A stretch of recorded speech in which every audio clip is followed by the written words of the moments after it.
আড়াল থেকেই আদিত্য ও পরমার সম্পর্কের কথা সমস্তটাই জানতে পারলো সুদীপা। হ্যাঁ বন্ধুরা, এমনটাই দেখতে পাবো আমরা অনুরাগের ছোঁয়া ধারাবাহিকের আগামী পর্বগুলোতে।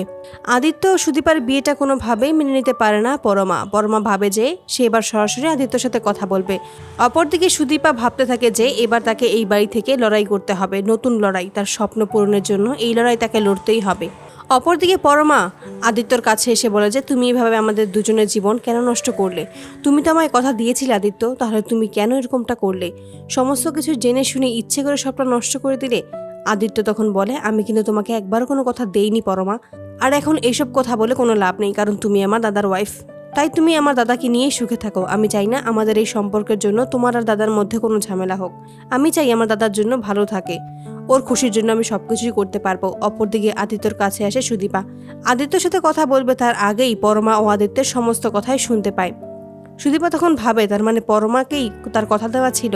তখনই আদিত্য ও পরমা দুজনেই সুদীপাকে দেখতে পায়। সুদীপা তখন সেখান থেকে চলে আসে নিজের ঘরে।